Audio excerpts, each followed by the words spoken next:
Welcome back, everybody. Welcome back to the Canyon. Welcome back to another installment in the Quickview series.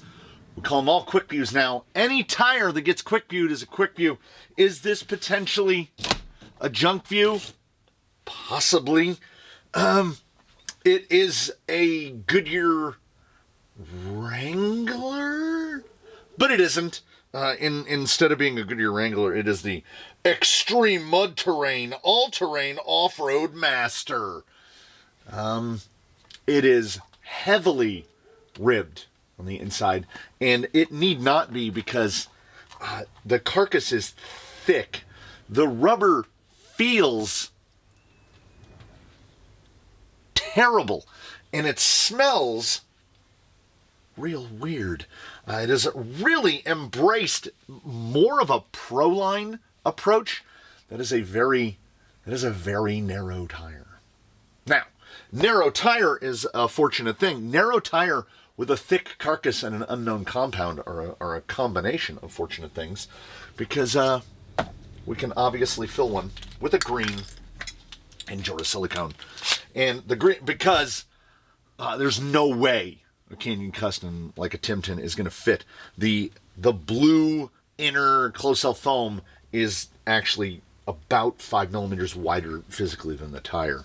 So this crams a little bit. They have, now I'm double checking myself. Yes, they have of course been ventilated. We ventilate every tire. All tires here are ventilated, and it is it sits and it fits. It even that widens it out a little. The included foams were exactly what you would anticipate the included foams to be. Utterly unusable. Like as hard as floral foam. Think gray floral foam. Absolutely not usable.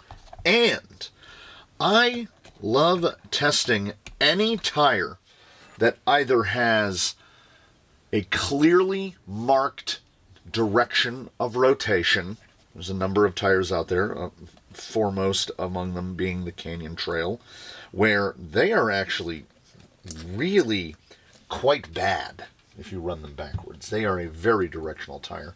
Tires like Trepidors, there are a number of tires out there now that say an arrow that says rotation, or J-Concept's rock blocks actually are marked for left and right. Then we have tires like the Wrangler, where I learned that we have the small row of lugs. The small row of lugs has to face the outside, meaning that the tires on the driver's side, the left side of the vehicle, are, by my interpretation, running backwards. And the tires on the right-hand side of the vehicle, which for a lot of the world is the driver's side of the vehicle, are running what I would call forward. Based on the thickness of the carcass and the non-stickiness of the compound, we definitely don't need bubble juice for this. You just slap them on, and the bead is so thick that you just, and they press right together. So this is the direction that I would consider forward, and this is the direction of the tires on the right-hand side of the vehicle. But the tires on the left-hand side of the vehicle are mounted like this,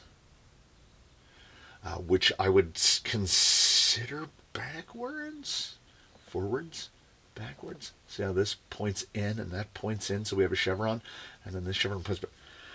When I tested the actual RC four-wheel drive Wrangler, I mounted them all this way. So this was the right side tire, we're facing out, and then on that. So this was on the inside, because I thought, and people were very quick to let me know, and I hate that a tire would do that. 118, which is 4 5/8 inches, by, yeah, a little on the narrow side. I would say 44, 45 with the Endura silicone in there. So if you were running a single stage foam, you could potentially get it down a little bit narrower, but I am not a narrow obsessive. The width of the tire is the width of the tire, and there is a point of diminishing returns on a tire getting thinner, and we have yet to find, other than clearance related, we've yet to find a negative going the other way? Like, can you have a tire that's too wide? I mean, ultimately, yeah, your scrub radius, the amount of circle it's going to take to turn around is going to get real big. But up top of the leaderboard, somewhere upon that leaderboard, these tires will fall. Up top of that leaderboard, the tires are pretty exclusively fat. 50 millimeters and up, 50 millimeters, 60 millimeters, 65 millimeters wide. So 50% wider than this tire, because it's about PSI. The wider that tire is, the softer the insert you can run, and the softer the insert you can run, the more compliance you have. So these are very soft and they're very narrow, but the compound, we get a modest Starsky to it. I don't know. They could be a surprise. We've been surprised a small handful of times, but genuinely, we can no longer, for the past several years, we can't call Injora a tire cloner. They're doing their own thing. So when we talk about clone tires, it's anything that says Super Swamper Rocks tire on the sidewall. It's anything that says all-terrain extreme mud off-road master. Stuff like that. Gobbledygook, a word salad on the sidewall. There's only one, maybe two. The Mix Racing Fake Tusk, aka the Fusk, is the absolute unmatched gold standard Mix Racing crawler tire. They used 3 different fonts on the sidewall. There's a different font for crawler tire, a different font for Mix Racing, and yet a different font for where they mark it. It is a Tusk. It's not just a J-Concepts Tusk. I mean, if you didn't know, you wouldn't know. Like, you wouldn't be able to tell. Like, there's a little bit of a color differential. They're the same size, the same width, the same everything. And they are very nearly as good as an actual Tusk. So they serve as the gold standard.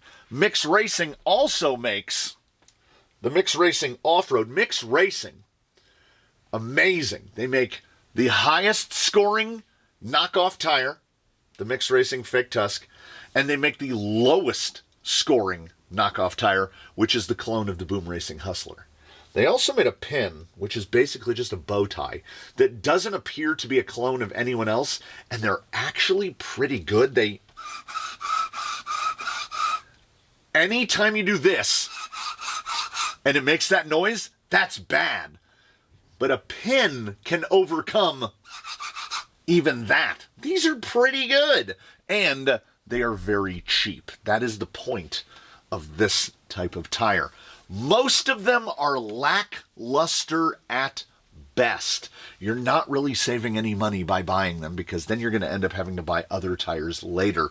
And I've seen too many instances where people will replace tires that are actually decent, again, a callback to Canyon Trails, with something like this. It's highly unlikely that these are going to score as well as a Canyon Trail would, but sometimes, you want some Wranglers, and you don't want to pay RC four-wheel drive money. I get it. I understand. It makes sense.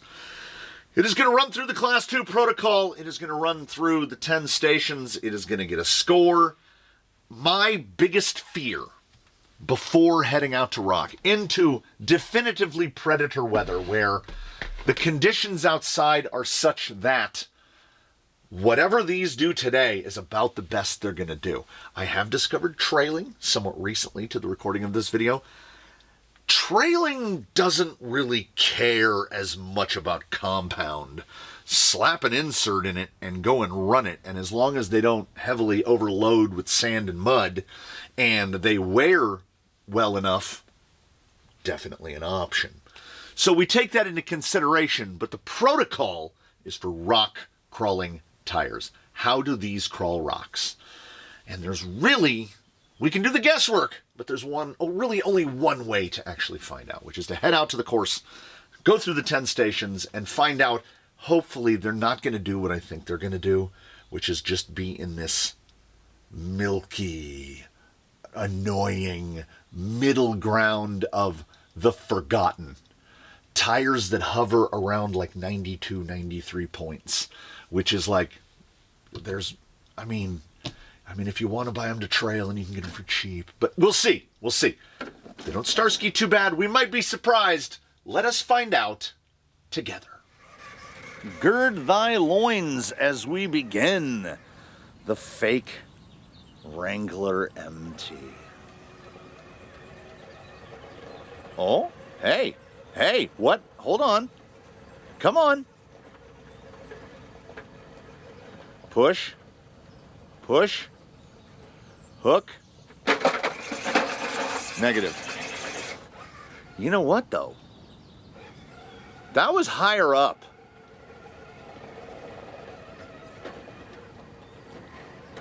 Hey, all right.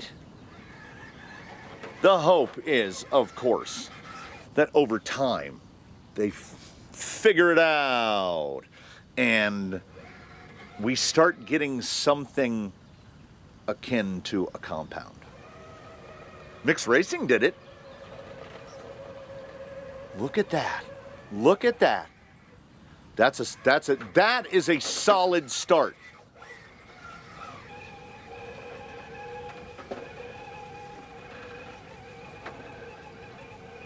Hey. Okay. Hold on.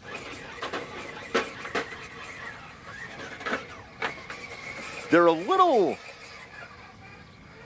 giveaway, but like when they're giveaway, you get like a drop and it just drops. You get half your wheelbase in drop.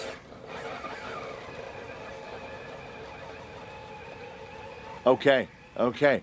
We are already into, we're establishing a, no pun intended, baseline in which this is not a tire optimally suited for rock crawling. But it's also not terrible. I'm going to go 6/10. So a 9.4. I'm going to go 6/10 on that. Starting on a 9.4, in terms of what we're used to testing when it comes to Ally Express source tires, starting on a 9.4 feels really good.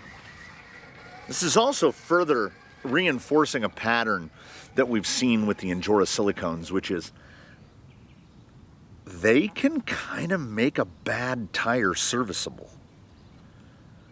They can't make a bad tire great. They're not magic.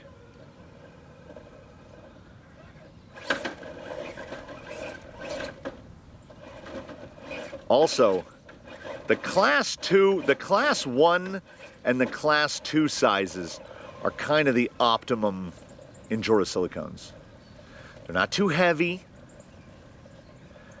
They're really soft in the green. Come on. They're really soft in the green, so they can really help an overly thick, not enough compliant carcass. A little clanky clunky.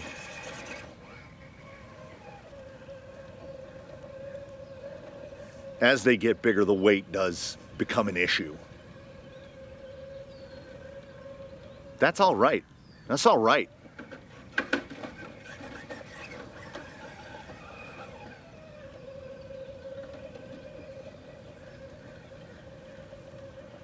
Yeah.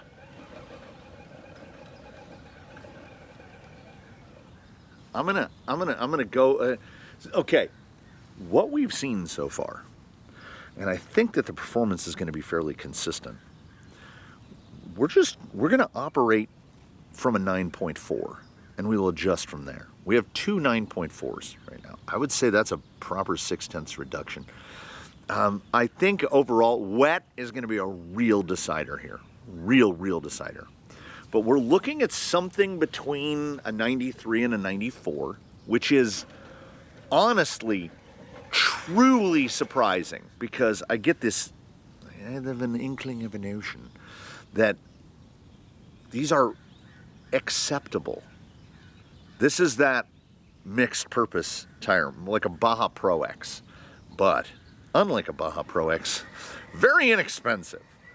And I don't think I'm getting kinder nor gentler. I just think that I have an appreciation for when a cheap tire gives us some reasonable amount of performance. Yeah, there is a lot of silicone heavy lifting being done here. That right there, that amount of slip was more slip than you would like to see.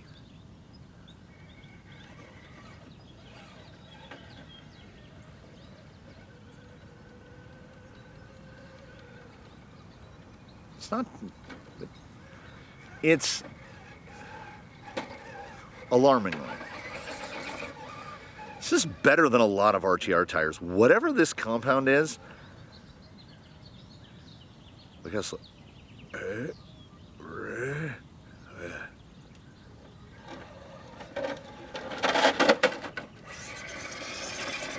Silicones will help you self-right. You get a real flywheel. You get a real flywheel effect. Whoop! I think everything we're seeing on the side hill is brought to you courtesy of Injora Green Silicone. Because right here in the middle, we get like, it's so slippy. It's so slippy and slidey that and right there, that stand up, rotating mass is never, how do I not triple negative this? Rotating mass is not strictly your enemy, but neither is it always your friend. Right there, frenemy. The weight inside the tires of the rear end was pulling the rear end down more than we would like, but the weight in the front tires was pushing that high side tire down. So it kind of evened out.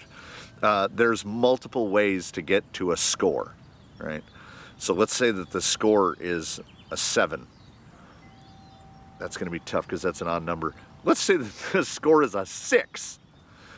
If you have an 8 and a 4, your average is 6. If you have a 7 and a 5, if you just have a bunch of 6s, there's a lot of ways to get to a 6. So that is the running undercurrent of silicone inserts, that they are doing just enough good to cancel out the fact that they weigh more. In many instances, they weigh more than the tire that's outside the silicone.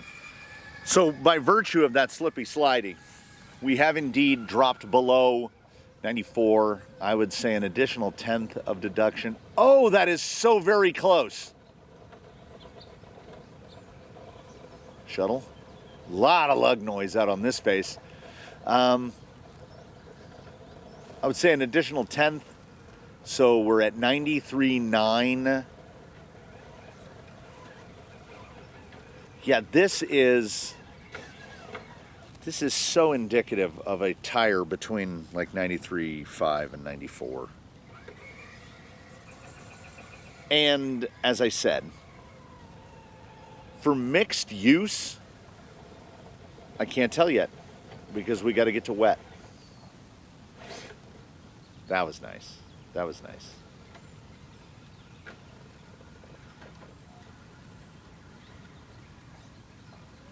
We are going to potentially see, I'm hoping these don't just absolutely fall apart in the wet, because this is very consistently pretty solidly okay. I mean, if you're going for absolute rock crawling performance, it's not this, but it's not any Goodyear Wrangler MTR. You know, a scale tire is a limitation already. What you're doing is you're looking for an amount of performance relative to the economy, and we've got something that is doing reasonably well. I would still say a 6/10 there, so we're still 93.9. I've honestly really begun to fret about wet.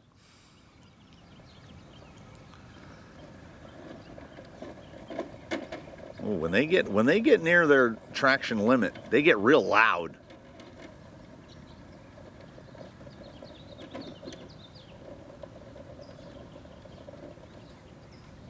This is an absolutely rock solid 93.5 to 94 tire.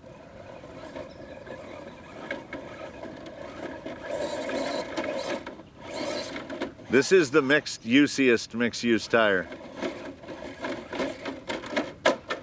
it's never gonna blow you away.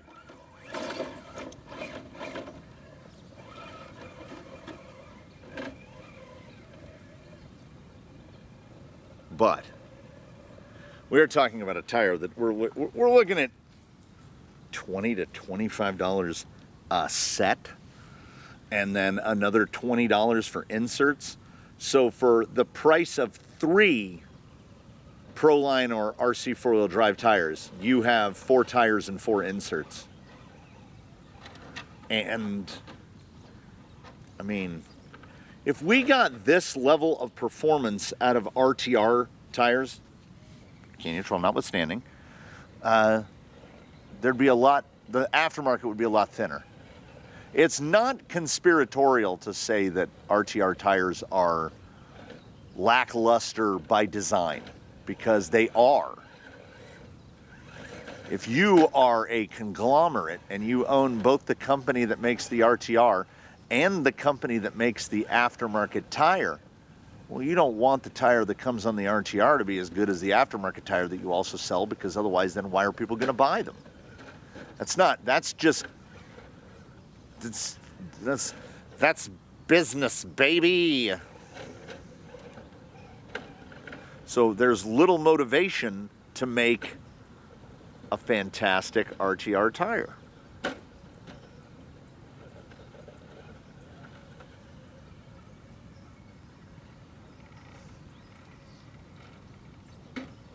It's impossible to separate what we're seeing from the fake Wrangler and what we're seeing by virtue of the green silicone. They are cooperative. And that was squidgy. So we're gonna drop another 10th here, which means that we're working towards a 93.8, which is still like pretty good. We're past halfway. I think if we found the right filter, we could make it look like we're in VR, because we have a very neutral gray sky, meaning that we're basically shadowless. Yeah, that, see, I was like, oh, are we gonna make a 10th back up? And then it kind of, and there we are. Now, watch. It's gonna have a bit more problem on the soft side, I think. No, it is gonna pick a 10th back up, I think. That was very good. Let me see. Yes, that is the best. That's the best we've seen it do at a thing.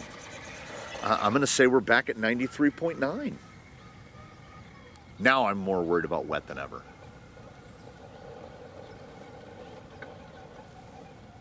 Yeah. I could be convinced that they've successfully cloned R35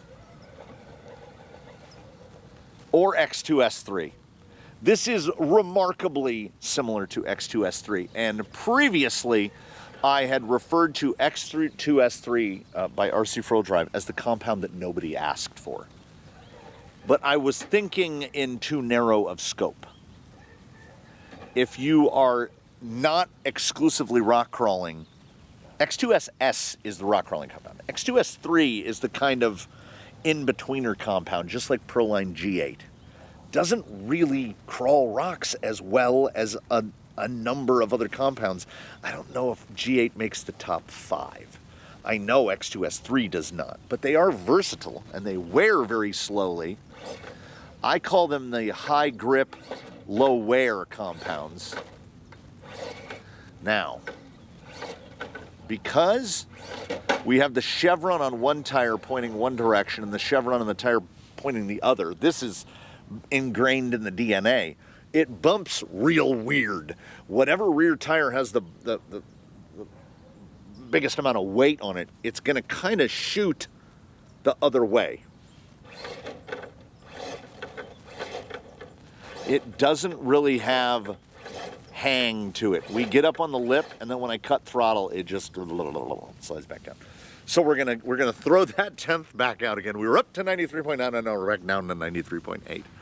So we're just moving back and forth. I think I had said somewhere between 93.5 and 94, and I think that's where we're gonna end up, unless they are an absolute dog's dinner on the wet. And if they are as similar to R35 as I feel that they are,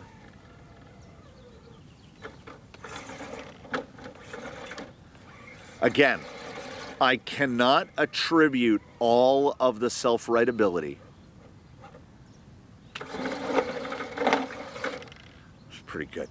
I cannot contribute all of the self-writability to the tire.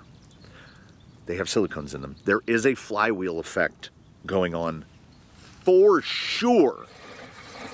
There's nothing remarkable about the sidewall, but because of the silicone, wow, like they're heavy enough that the weight of the vehicle, because we get that flywheel spinning, the weight of the vehicle can't, if you understand the analogy, can't pull his head down.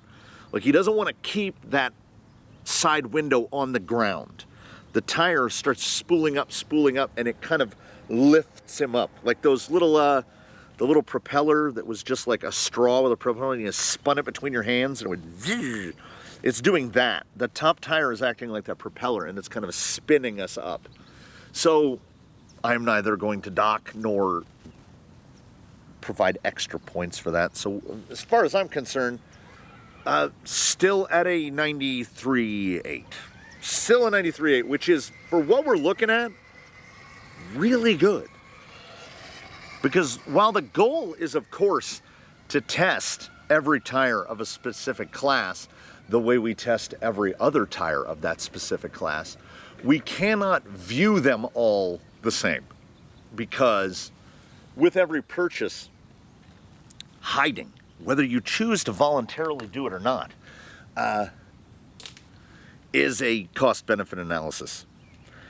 Some tires are $35, $37 a pair, and some tires are $10 a pair. And it's impossible not to take that into account. You will get more traction. You will get more overall performance out of a tire generally. Generally, not always. More expensive does not always mean better. Sometimes more expensive means more expensive. And cheaper does not mean better because it's cheaper. Sometimes it just means that it's cheap. So these are bridging a gap for us. Nicely, I must add. That we are getting a respectable level of performance out of a tire that is very economical. And having a rubber compound that does not appear exotic in any way, it does not have enough pure traction to do wacky things. It's also a little short, closer to a 4.65, but it has been very consistent. I've seen nothing so far that would make me give it a score above a 9.4 at any obstacle. But I've seen nothing to give it below basically like a 9.3. So it's a game of tenths. It has been very consistent. Memories, hazy, but I feel like they're more consistent than the actual Wrangler MTRs. Because I do not believe that the actual Wrangler MTR, what were they tested on? I don't remember. I don't think it was silicones. So I think there's a real collab here. Your results, if you opt for a different tire, a different insert in the tire will definitely vary.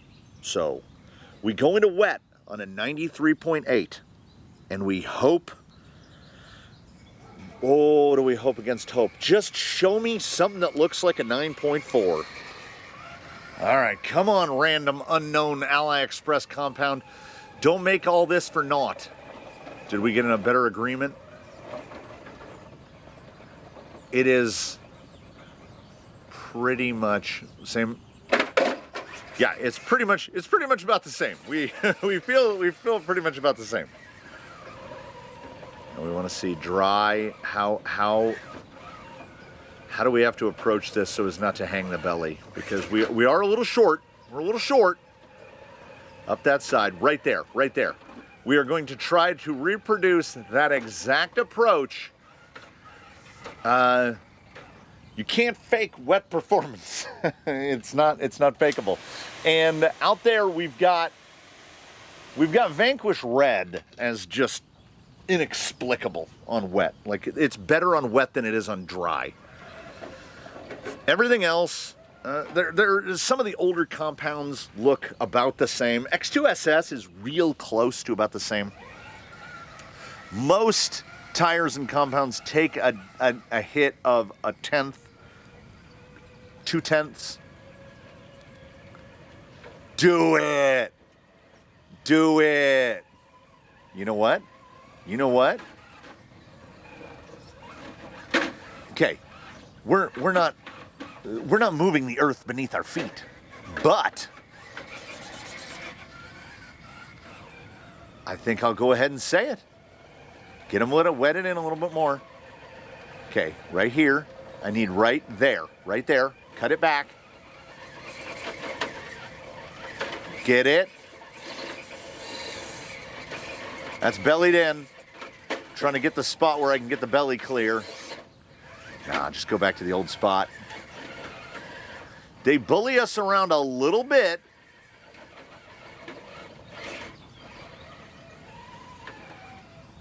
You got to find the line. But I would say very nearly as good. Wet versus dry. So it likes a little bit cleaner of a rock. I think they get a little squirrely. They get a little squirrely. I would say, I mean, you could pull it a 10.